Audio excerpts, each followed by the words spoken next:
Bonjour mes camarades, bonjour les étudiants du HARI. Aujourd'hui, on va vous présenter le langage PHP. On va savoir quelques notions de ce langage. On commence d'abord par un site historique de ce langage. Le langage PHP a été créé en 1994 par Rasmus Leerdorf. Au début, PHP s'appelait Personal Home Page Tools. En 1997, deux étudiants qui sont Andy Gutmans et Ziv Suraski ont redéveloppé ce langage et devenu alors PHP qui est Hypertext Preprocessor. On commence d'abord par qu'est-ce qu'un PHP? Quand on a déjà vu, le PHP est l'abréviation du Hypertext Preprocessor.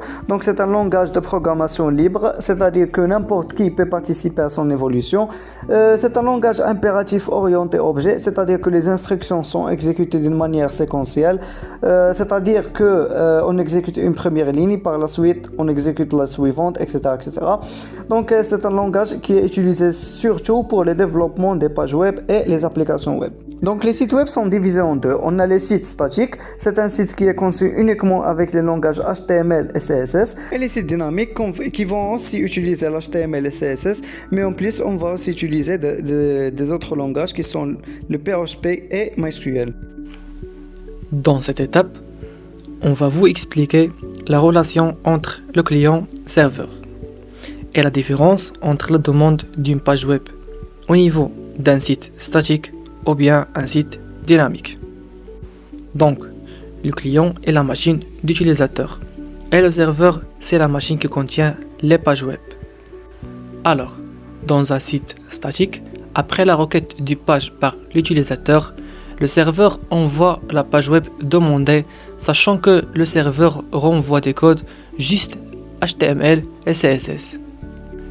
Par contre, au niveau d'un site dynamique, après la requête du page web par l'utilisateur, le serveur renvoie la page web demandée, mais avant, il va la générer en utilisant le langage PHP, puis la renvoyer au visiteur tant que code HTML et CSS.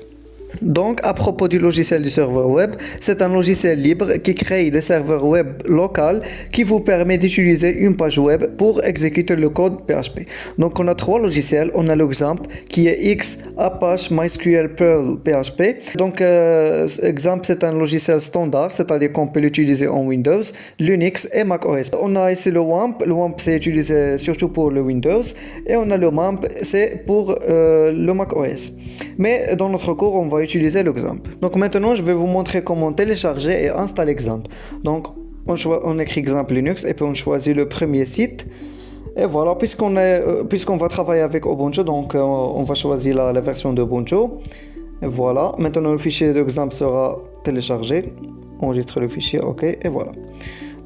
Après le téléchargement d'exemple, on se dirige vers téléchargement. On écrit cd téléchargement. Voilà, ls-l. Comme vous voyez ici, le fichier exemple est là. Mais on a ce problème, c'est que on ne peut pas l'exécuter. On écrit sudo chmod u plus x exemple pour donner la permission de l'exécution. On écrit notre mot de passe. Et voilà, ls-l. Comme vous voyez ici, on peut maintenant l'exécuter. Maintenant, on doit l'installer. Et voilà, on écrit sudo /exemple Linux. Maintenant, on doit l'installer. On suit les étapes. Next. Et voilà. On attend un peu jusqu'à ce qu'il sera installé. Exemple, finish. Et voilà. Après qu'on a installé l'exemple dans notre Ubuntu, maintenant on doit activer l'Apache et MySQL. On écrit sudo /opt /lamp espace star. Ah, j'ai un problème. Ok, j'ai oublié le P. C'est écrit avec 2 P. Lamp. Et voilà, maintenant Apache et MySQL est activé. Maintenant, si on veut désactiver le Apache et MySQL, on juste remplace star par stop. PT, puis on écrit ici stop. Et voilà, maintenant Apache et MySQL est désactivé. Alors, après voir les logiciels qui nous permettent de créer un serveur web local, on va passer d'abord au syntaxe général du langage PHP. Alors, Pour commencer d'écrire notre code PHP, il est obligatoire de connaître les balises. Alors, c'est quoi une balise? Les balises, ce sont des blocs contenant le code PHP. Ces balises-là sont structurées par la manière suivante. Au début du code, on met les symboles chevrons et point d'interrogation suivis par le mot PHP et refermer la balise par point d'interrogation et chevron à la fin du code. Il existe d'autres balises, par exemple ces deux-là, mais il est préférable d'utiliser la première forme. Pour afficher une expression, un message ou bien des variables dans notre page web, on a besoin d'utiliser la fonction echo, puisque pour afficher un texte, par exemple, on utilise echo puis les guillemets et à l'intérieur des guillemets, on écrit le texte qu'on le veut l'afficher, suivi par point virgule pour indiquer qu'on a terminé notre instruction. Alors, pour mieux expliquer tout ce qu'on a vu précédemment, on ouvre le terminal et on va taper la commande cd/opt/lamp/htdoc pour accéder au répertoire htdoc. Et on va taper la commande ls-l. Comme vous voyez ici, on n'a pas un répertoire du travail, alors on va le créer grâce à la commande mkdir et on peut le nommer page par exemple. Et on va taper aussi la commande ls-l et voilà, notre répertoire est créé. Alors, puis on va accéder à ce répertoire grâce à la commande cd et on va effacer l'interface de terminal par la commande clear. Et on crée d'abord un fichier qu'on peut le nommer bonjour grâce à la commande touch et on va l'accéder et écrire notre script par l'éditeur de texte Nano. Premièrement, on va taper la balise qui est chevron point d'interrogation PHP point d'interrogation chevron et à l'intérieur de cette balise, on va écrire echo et les guillemets et bonjour Harry et on va finir notre instruction par point virgule. Et on n'oublie pas d'ajouter .php à la fin du nom de notre programme afin qu'il peut s'exécuter. On va accéder à localhost pour voir le résultat de ce script PHP. Si on accède à bonjour, ça va rien afficher. Donc il faut obligatoirement ajouter .php à la fin. Et voilà notre premier programme. Alors, on peut aussi modifier le style de texte en utilisant la balise strong de cette façon qu'il permet de mettre notre texte en gras. Il existe d'autres balises qui permettent de modifier par exemple la couleur, la taille, etc. Comme on a déjà dit, en utilisant la balise strong par la manière suivante. On écrit d'abord le mot strong entre des chevrons et après le mot Harry, on va répéter cette écriture mais on met un slash avant le mot strong pour indiquer qu'on a fermé l'intervalle de modification. Après point virgule. On sauvegarde ça et on va passer à localhost. Et voilà, le mot Harry est modifié. Donc, passons maintenant aux commentaires. Les commentaires, c'est un texte qui sert à expliquer une fonction et l'objectif du code PHP. Quand on insère dans notre code PHP, ce texte ne s'exécute pas, on peut le voir seulement dans le code source. Les commentaires sont divisés en deux types, selon le contexte. Commentaire monoligne, c'est pour écrire une seule ligne de commentaire. On ajoute deux slash au début, avant la ligne du texte. Et on a aussi les commentaires multilignes. Pour écrire un ou plusieurs lignes de commentaires, on ajoute au début slash étoile avant la première ligne de commentaire et étoile slash après la dernière ligne. Donc pour expliquer la notion du commentaire, on ouvre notre programme bonjour.php et voilà. Donc on ajoute ici un double slash. On écrit par exemple ceci est un commentaire. On enregistre. Et puis on se dirige vers notre navigateur. Donc on ouvre bonjour.php et voilà, comme vous voyez ici, donc il s'exécute pas, les commentaires ne s'exécutent pas. Donc si on écrit ici la syntaxe des commentaires multilignes, donc on ouvre par slash étoile, on écrit par exemple ceci et le commentaire 1 par exemple. On retourne à la ligne, on écrit ceci et le commentaire 2. On ferme les commentaires par étoile slash. Donc on enregistre notre code, on actualise la page et comme vous voyez ici, le commentaire ne s'exécute pas. Alors, on va passer à la notion des variables. Et parmi les concepts les plus importants de la programmation, c'est une notion fondamentale et il faut l'apprendre et le maîtriser pour comprendre les notions de base de la programmation. Alors, c'est quoi une variable? Tout simplement, c'est un espace de stockage pour une valeur. En PHP, ils seront représentés par le symbole $, suivi du nom de variable. Mais il est interdit de faire des espaces, des tirets, ou bien commencer le nom de variable par un chiffre. En PHP, il existe 5 types de variables. On a les chaînes de caractères qu'ils représentent par string, les nombres entiers ou bien décimales qui seront représentés par integer et float, et puis les booléens, les tableaux, les objets et nuls. Alors, on va passer au terminal et on va créer un fichier qu'on peut le nommer par exemple variable et on va l'ouvrir grâce à l'éditeur Nano. Puis on va taper la balise PHP et en premier pas on va déclarer le nom des variables d'une façon incorrecte par mettre un espace dans le nom de variable. Et on va l'affecter le chiffre 3 par exemple et on met le point virgule. Puis on va écrire la fonction echo et on va afficher le nom de variable. Puis on va l'ouvrir ce fichier dans le localhost et voilà le message d'erreur à cause de la déclaration qu'on a déjà fait. Pour corriger cette erreur, on va ouvrir le fichier variable.php avec la commande nano et on va mettre un underscore dans le nom de variable, ou bien on peut annuler l'espace de le nom de variable et on va l'annuler aussi dans l'affichage, l'espace de le nom de variable dans l'affichage echo. Et voilà, notre affichage est réussi et il affiche le chiffre 3.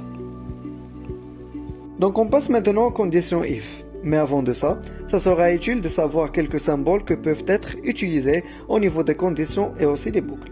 Donc le symbole 2 égale indique l'égalité. Par contre, le symbole égal indique l'affectation. Le supérieur à, inférieur à, supérieur ou égal à, inférieur ou égal à, différent à.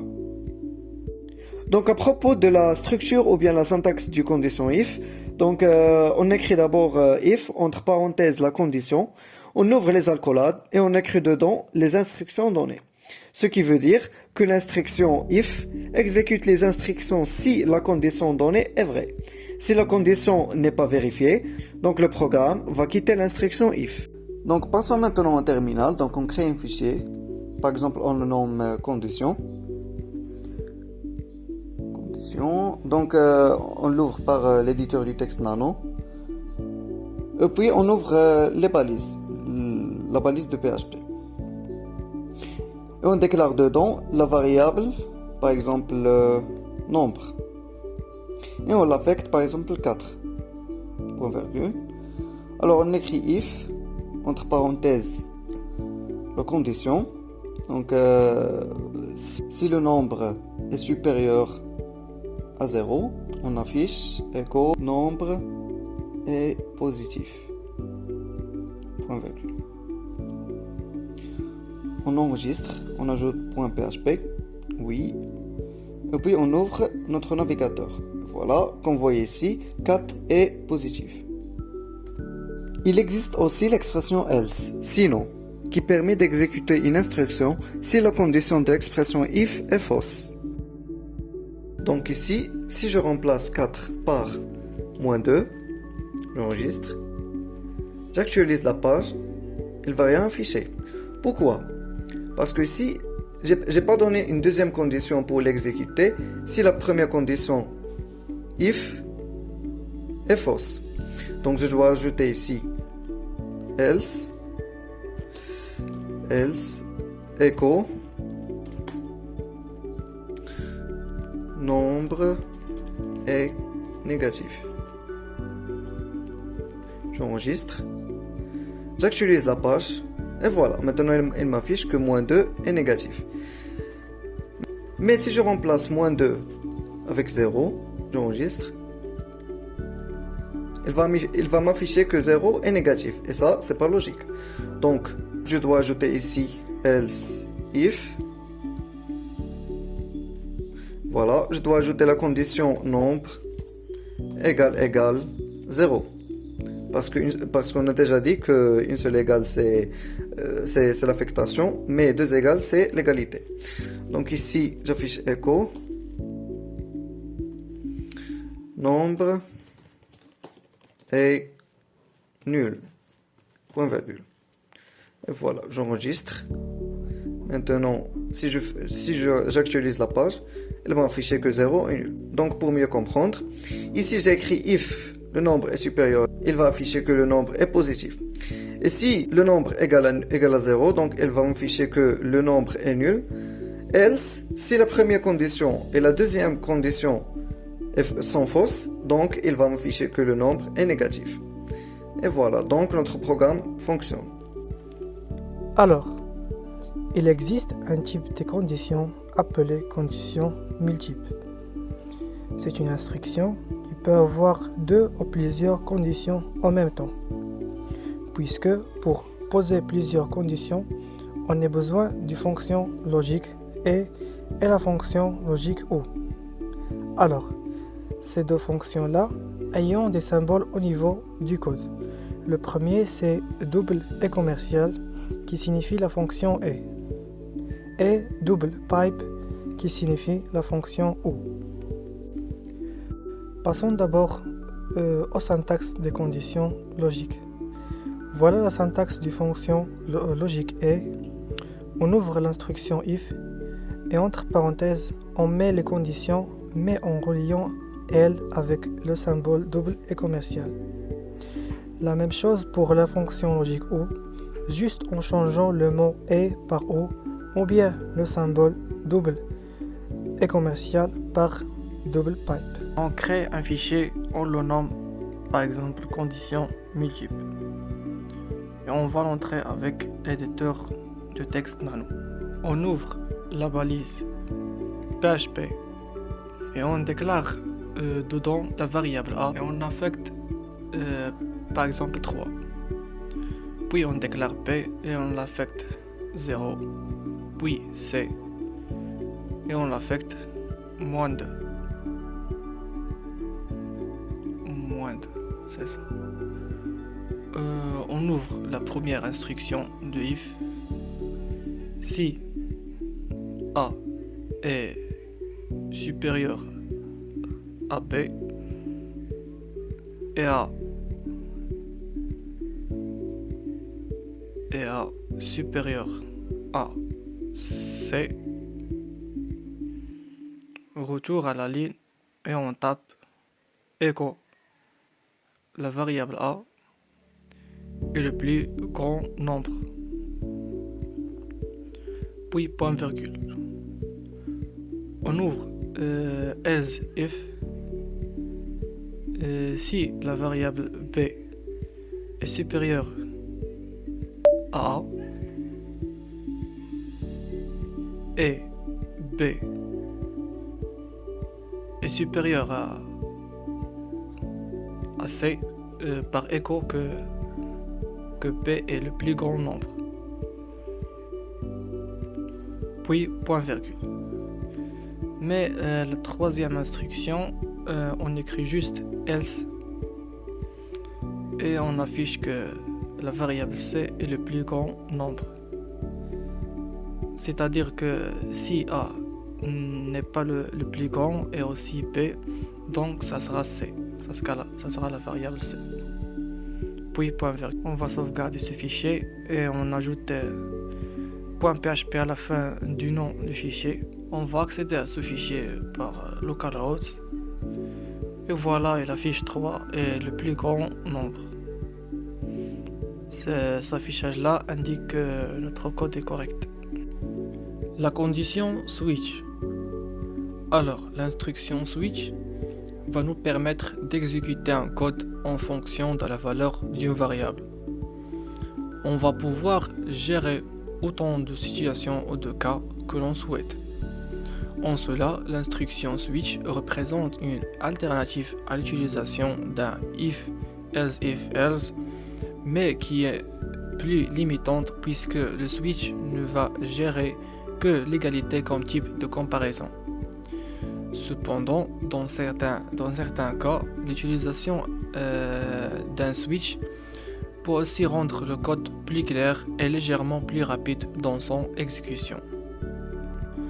La syntaxe d'une instruction switch, c'est comme vous voyez ici, la première chose à noter ici est qu'on doit fournir une variable sur laquelle on va switcher, par le déclarer entre les parenthèses du switch. Ensuite, l'instruction switch va s'articuler autour de cases qui sont des cas. Si la valeur de notre variable est égale à celle du case, alors on exécute le code ou bien l'instruction qui est à l'intérieur et mettre un break pour sortir. Pour mieux comprendre tout ce qu'on a dit, voilà un petit exercice sur la fonction switch. Écrire un programme qui affiche l'écriture d'un nombre donné. Par exemple, si on tape le nombre 3, il va l'afficher comme des lettres. On crée un fichier nommé switch et on va l'ouvrir grâce à la commande nano. Puis on écrit la balise PHP et on déclare un nombre $nombre et on affecte 5 et point virgule. Ensuite, on va déclarer switch et on ouvre les parenthèses et on écrit $nombre. C'est la variable du switch. On ouvre les accolades, puis on commence d'écrire les cases de 0 à 9. Alors la case 0 écho 0, puis point virgule, et la case 1 écho 1 et point virgule, et ainsi de suite jusqu'à la case 9. Et on va sauvegarder ce code et on ajoute .php à le nom du fichier. On va l'accéder à localhost. On ouvre le fichier switch.php et voilà l'affichage. Il n'a pas affiché le nombre 5 comme des lettres parce que on a oublié de mettre le break entre les cases qui indique si on trouve le cas égal à notre variable, on sort du traitement. Donc on doit ajouter break après chaque cas. On enregistre notre programme, on actualise la page et voilà, il affiche 5. Mais si par exemple j'affecte 11, il ne va rien afficher parce que j'ai pas donné en condition à exécuter. Si les autres conditions sont fausses, alors je dois ajouter default echo et le message, vous voyez entrer un nombre de 0 à 9. Maintenant, si j'exécute le code, il va me dire que je dois taper un nombre de 0 à 9. Donc notre programme fonctionne bien. Les boucles. Alors, les boucles, ce sont des éléments essentiels d'un langage de programmation qui permettent de répéter plusieurs fois une même opération tant qu'une condition est remplie ou bien jusqu'à ce qu'elle soit remplie. Comme dans tous les langages de programmation, PHP gère les structures de boucles suivantes. La première, c'est la boucle while et la boucle for, aussi do while et for each. Mais dans notre cours, on va traiter seulement la boucle while et for, puisque do while est a le même concept que l'instruction while, et l'instruction for each est seulement utilisable pour parcourir les tableaux. En effet, une boucle while s'écrit de la façon suivante. Premièrement, on déclare un compteur et on initialise, puis l'instruction while suivie entre parenthèses de la condition à remplir pour que l'instruction ou le bloc d'instruction qui suit soit exécuté. Et il s'appelle aussi une condition d'arrêt, puisque la boucle s'arrête quand la condition est fausse. Et on n'oublie pas l'incrémentation. On crée un fichier nommé while, puis on va l'ouvrir avec l'éditeur de texte Nano. Puis on ouvre la balise de PHP et on déclare dedans la variable i et on l'initialise par 0 et point virgule. Puis on ouvre la fonction while entre parenthèses la variable $i inférieur ou égal à 10. Puis retour à la ligne et on affiche la variable $i puis point virgule, puis on insère i++ qui signifie l'incrémentation. Alors on ouvre le fichier while.php. Voilà, j'ai un problème, j'ai oublié le point virgule. J'actualise la page, voilà, maintenant ça marche. Mais on a un seul problème, c'est que les nombres doivent être retournés à la ligne. Donc je dois ajouter echo PR de la façon suivante. J'actualise la page, j'ai aussi un problème au niveau de la ligne 7, c'est-à-dire au niveau de l'écriture de PR. Je corrige ça. Maintenant c'est bien, c'est correct. Et j'actualise la page et voilà, notre programme fonctionne bien. En PHP, la boucle for s'utilise avec la syntaxe suivante. L'instruction for suivie d'une parenthèse ouvrante, suivie de la condition initiale, c'est-à-dire l'initialisation, suivie d'un point virgule, suivie de la condition nécessaire à la poursuite de l'exécution de la boucle, suivie d'un point virgule, et enfin on ajoute l'opération d'incrémentation, et suivie d'une parenthèse fermante. Et finalement, on ajoute l'instruction ou bien le bloc d'instruction à exécuter tant que la condition est vérifiée. Alors, il n'y a pas une grande différence entre la boucle while et la boucle for. Je dois seulement effacer l'incrémentation ici. Et je dois changer while par for. Et j'initialise la variable $i par 0. J'efface l'initialisation qu'on a déjà fait. J'ajoute point virgule. Et j'ajoute la variable i inférieure ou égal à 10, c'est ça. Et point virgule. Et j'écris l'incrémentation $i++. Je sauvegarde ça. J'actualise la page, le fichier while.php. Et voilà, notre programme fonctionne bien. Les tableaux en PHP sont des variables spéciales qui peuvent stocker plusieurs valeurs en même temps. On a deux types de tableaux. On commence par le tableau numéroté ou indexé, où les clés vont être des nombres, qui se déclarent par la manière suivante. On déclare d'abord une variable, nom par exemple, égale, array, entre parenthèses on insère les valeurs. Dans ce cas, sont les noms par exemple, séparés par des virgules et on termine par point virgule. Il existe une autre déclaration du tableau numéroté en déclarant chaque case en une seule ligne. On commence par $nom entre crochets 0 égale le clé nom 1 par exemple. en terminant avec point virgule, puis le deuxième nom, etc., etc. Le tableau associatif, où nous allons définir la valeur que l'on souhaite pour chaque clé. On déclare par exemple la variable étudiant égale array, entre parenthèses on insère les informations d'étudiant, par exemple le nom, le prénom, etc., séparés par des virgules. Sinon, il existe une autre manière de la déclaration. On commence par $variable, dans ce cas, étudiant par exemple, entre crochets nom ou bien prénom ou bien n'importe quelle clé, égale le nom qu'on veut insérer.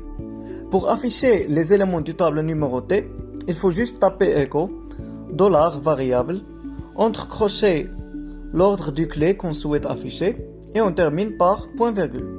Pour le tableau associatif, on tape $variable, étudiant par exemple, entre crochets le nom du clé qu'on souhaite afficher et on termine par point virgule. Il existe un autre affichage pour le tableau numéroté, par la boucle for. Après l'initialisation, la condition et l'incrémentation, comme mon camarade Younes a déjà expliqué, on insère dedans $nom, entre crochets la variable i, c'est-à-dire qu'il va afficher le nom de l'ordre 0, puis de l'ordre 1, etc., etc. Alors pour mieux comprendre les tableaux, voilà un petit programme qui se compose de deux questions. Écrire un programme qui affiche un tableau associatif contenant des informations d'un étudiant, puis écrire un programme qui affiche un tableau numéroté contenant des numéros aléatoires. Donc on ouvre le terminal et on crée un fichier nommé par exemple tableau associatif par exemple .php et on ouvre par le terminal nano. Et voilà, on ouvre la balise PHP et on déclare dedans étudiant par exemple égale array, entre parenthèses on ouvre et on ferme la parenthèse et point virgule, on écrit dedans par exemple prénom entre guillemets égale supérieur ou bien l'affectation. On écrit par exemple Ahmed par exemple. Revenons, retour à la ligne, on écrit nom et on l'affecte par exemple Slami point virgule. CNE et on l'affecte aussi par exemple R 13. Voilà, retour à la ligne et on déclare par exemple la filière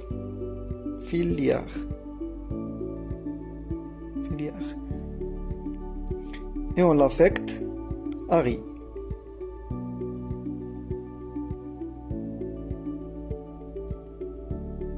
Voilà, donc ici il faut mettre les virgules et non pas point virgule. J'ai oublié de mentionner ça. Voilà, on ajoute aussi groupe entre guillemets et on l'affecte par exemple B sans la virgule. Puis on affiche echo $étudiant entre crochets si on veut par exemple afficher prénom entre crochets point virgule, on affiche prénom avec une seule apostrophe. Voilà, prénom étudiant. On affiche aussi par exemple CNE. On écrit CNE et voilà, on enregistre notre code et on ouvre le fichier tableau associatif et voilà. Mais j'ai un seul problème, c'est que je dois ajouter la fonction BR pour séparer les deux lignes. Voilà, echo BR point virgule. Voilà, et voilà, maintenant notre programme fonctionne. Donc passons maintenant au tableau numéroté. Donc on crée un fichier nommé par exemple tableau num.php et on l'ouvre par l'éditeur du texte nano. On ouvre la balise PHP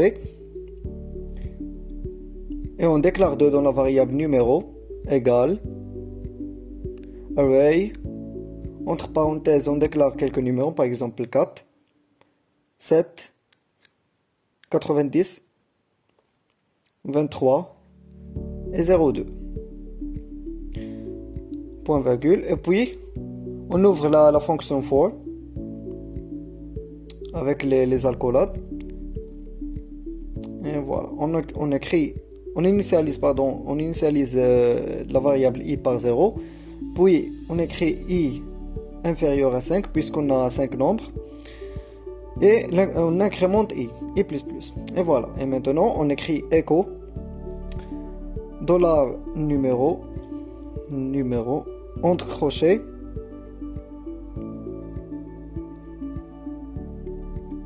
la variable i. Et on n'oublie pas echo br pour séparer les lignes. Echo br. Point virgule. Et voilà, on enregistre. On lance le navigateur. Le tableau numéroté, voilà, sont les nombres affichés. Alors finalement, voilà un exercice global de calculatrice. Donc écrire un programme qui permet d'afficher le résultat de calcul de deux nombres insérés par l'utilisateur en choisissant l'opérateur. Alors dans notre exercice, on va travailler exceptionnellement avec Visual Studio. Donc, mais d'abord on doit activer Apache MySQL. Donc juste pour vous rappeler, on écrit sudo /opt/lamp start. Voilà, on écrit notre code, notre mot de passe plutôt. Et voilà, donc MySQL et Apache est activé. Alors, on ouvre maintenant le Visual Studio pour insérer notre code PHP. Et on choisit une nouvelle page. On le nomme par exemple calculatrice.php. Voilà. Donc voilà notre page pour insérer le code. Donc dans cet exercice, on ne va pas ouvrir la valise du PHP. On va pas commencer par la valise PHP. On va ouvrir la valise form, c'est-à-dire formulaire, de la façon suivante. Donc je vais vous expliquer qu'est-ce qu'un formulaire. La formulaire, c'est une page qui permet à l'utilisateur d'insérer des informations. Donc dans notre cas, on va insérer deux nombres et on va insérer un opérateur. Plutôt, on va choisir un opérateur. Je vais vous montrer comment. Donc après l'ouverture de notre balise form, on doit déclarer les deux nombres. Donc pour déclarer, on écrit input type égale deux guillemets. On écrit le type du nombre. Donc on peut soit écrire number, soit écrire texte. Donc pour moi, je vais écrire texte. Donc puis on déclare, on le donne un nom. Donc par exemple name égale num1. Donc num1 c'est le nom du premier nombre. Et voilà, donc on ferme la déclaration de l'input du premier nombre. Voilà, donc je fais un copier-coller ici pour le deuxième nombre. Juste je change numéro 1 par numéro 2. Voilà, donc j'ouvre mon navigateur. Voilà, donc ici, calculatrice. Voilà, donc ici, j'ai deux cases pour insérer des informations. Mais j'ai pas de fonction ici, j'ai pas un opérateur, etc. Donc c'est juste là, on a déclaré juste deux cases pour insérer des informations. Donc, revenons à Visual Studio. Alors ici, je peux ajouter un truc. Donc, j'écris placeholder égale, par exemple, nombre 1. Voilà, donc je vais faire la même chose pour le numéro 2. Voilà, j'enregistre. D'abord, j'écris numéro 2.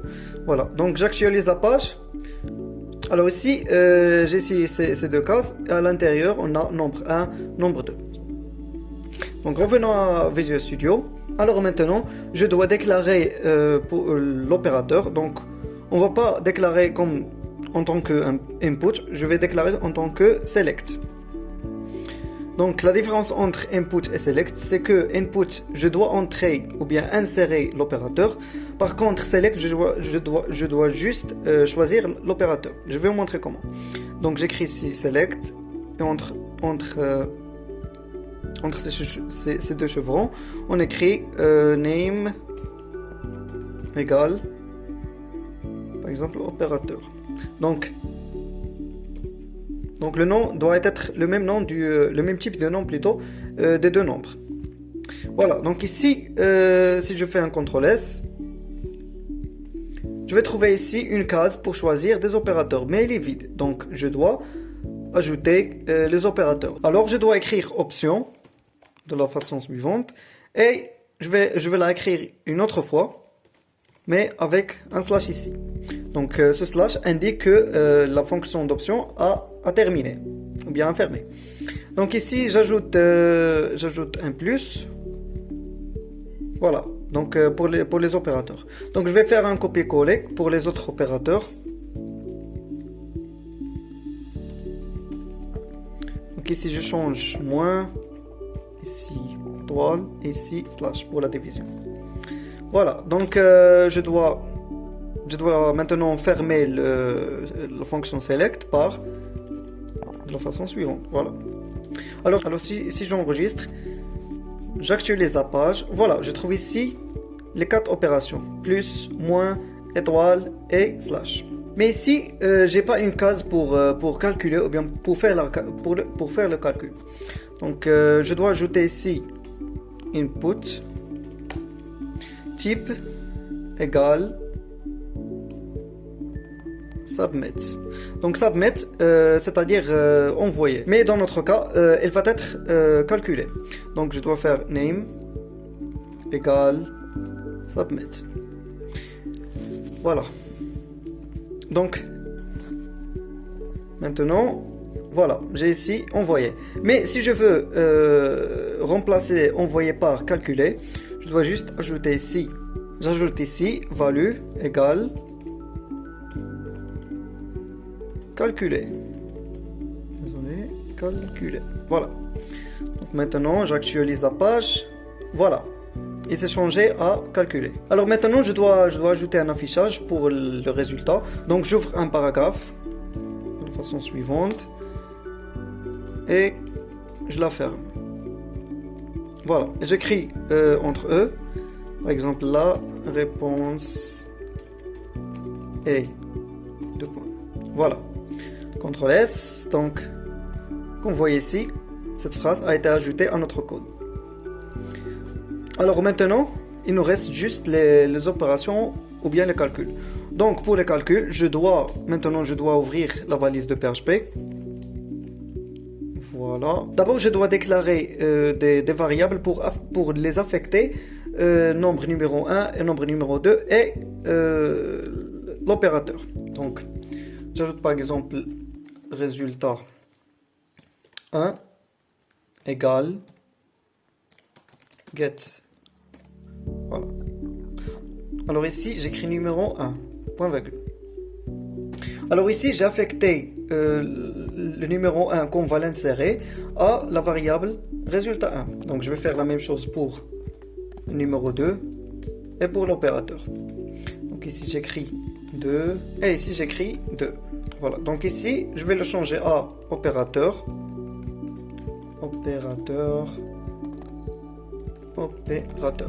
Voilà, CTRL S. Alors, maintenant, je dois ouvrir une condition if et écrire get submit et ouvrir les alcoolables. Donc je vais vous expliquer. Donc if $_ get submit. Donc c'est-à-dire si l'utilisateur a cliqué sur submit, dans notre cas c'est calculer. Donc il va faire les instructions, il va exécuter les instructions suivantes. Alors je vais ouvrir une switch. J'écris dedans opérateur. Parce que les cas vont être traités en fonction de l'opérateur. Donc j'ouvre case plus, voilà, 2 points. Alors je vais écrire echo résultat 1 plus résultat, j'ai oublié le $, résultat 2, point virgule. Et je dois ajouter un break. Voilà. Donc je vais faire la même chose pour les autres opérateurs. Je vais juste faire copier-coller.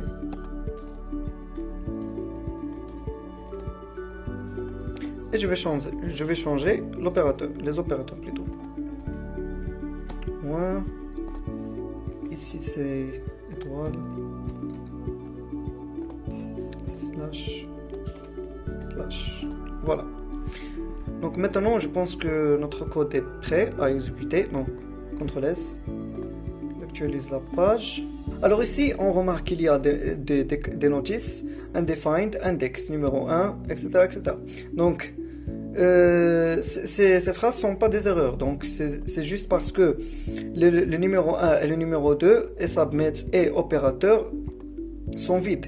Alors, si maintenant j'écris ici, par exemple, 12, et ici j'écris 7, par exemple, et je choisis l'opérateur, par exemple, étoile, calculer, il va m'afficher le résultat. Donc, ce ne sont pas des erreurs, ce sont juste des remarques. Donc, ce ne sont pas des erreurs, ce sont juste des remarques comme quoi les deux nombres, ou bien le numéro 1 et le numéro 2, l'opérateur et submit, sont vides. Parce qu'il y a des gens qui vont voir ces 4 notices et ils vont dire que j'ai des problèmes, etc. Mais ce ne sont pas des problèmes, c'est juste parce que les deux nombres et le submit et l'opérateur sont vides. C'est-à-dire sont initialisés automatiquement par 0. Alors maintenant, donc j'essaie par exemple 18, j'essaie ici 3. La division, voilà, il m'affiche 6. Donc notre programme fonctionne bien. Voilà, donc on est arrivé à la fin de notre vidéo. Donc j'espère que vous avez bien compris les bases du langage PHP.